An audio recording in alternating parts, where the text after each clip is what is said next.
Okay, so now we want to know what heats up the atmosphere. You should already know what heats up the inside of the Earth. So that was because the Earth was originally hot, because of radioactivity, because of gravity causing materials to fall onto the core. So all of that releases heat inside the Earth, and then of course that drives plate tectonics. And it also causes the Earth's magnetic field. So, what is it though that drives the weather? And so that's going to be the sun. So, energy from the sun is going to heat up our atmosphere, and then that's going to make the air molecules move faster. And so, ultimately, that's what's going to be causing the winds, the rain, the snow, the ice, all of those processes that occur on Earth. So the energy that comes from the sun is primarily in the form of visible light and also ultraviolet light. Now the visible light can penetrate through the clouds and get to the Earth. So what happens to that ultraviolet light? Well, most of it is going to be eliminated by the stratosphere, but a little bit of that ultraviolet light is going to get through. So if this is the surface of the Earth, and so a little bit of this ultraviolet light manages to get through our atmosphere, okay, then when it hits up the ground, it heats up the ground, and then the ground re-radiates infrared light. So again, heat. And this heat is going to rise, and it's going to try to go back into outer space because heat always goes from hot to cold. But what happens is that those clouds, so here's my clouds, here will block some of that infrared light from getting out.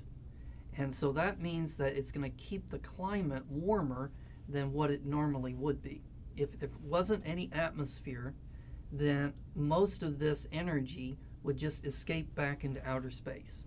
So think about what it's like if you are out in the middle of a desert and it's not cloudy. So it's completely clear at night.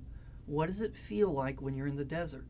It gets very, very cold because all of that heat is escaping into outer space.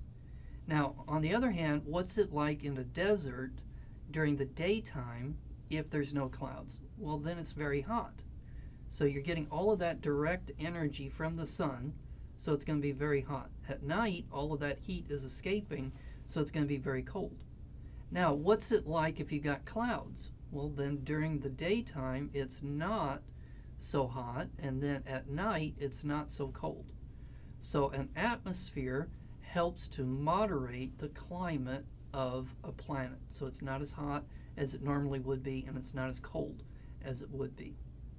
Now, it turns out that carbon dioxide and water are very good at holding in infrared light.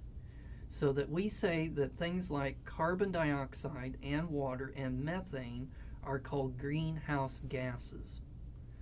And so they're very efficient at trapping heat. So that one of the things we'll discuss later in the course is climate change.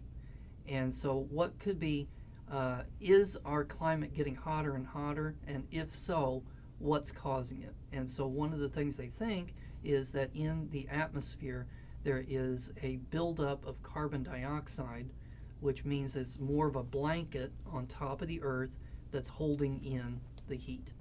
So I've got a video here for you to watch. What is the greenhouse effect by NASA Climate Kids.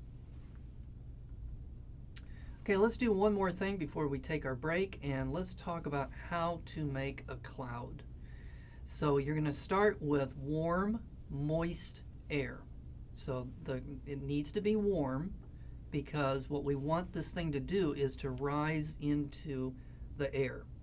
So the hotter the air is, the more it expands.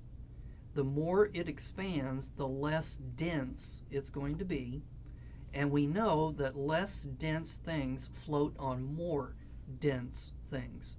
So if you start off with this moist, warm air at the bottom, it's going to be expanded and it's going to naturally start to rise up into the air. Now, as it rises up into the air, though, it's going to be getting colder. And eventually it's going to reach a temperature at which the gaseous water will start to condense and turn into liquid water. And that's when you can start to see the cloud. So an example of this might be your vaporizer. Okay, a vaporizer is one of those things you put the water into it, you plug it in, and then it starts giving off steam. Okay, the stuff that's actually coming out the nozzle, you can't see it because it's in the form of a gas. However, when it cools off enough, it starts to glom onto each other, turns into water droplets, and then you can start to see the steam as it comes out. All right, so that is going to be how a cloud forms. So just remember, it needs to be warm, and it also needs to contain water in order to make a cloud. All right, let's take a break, and when we come back, we're going to talk about pressure.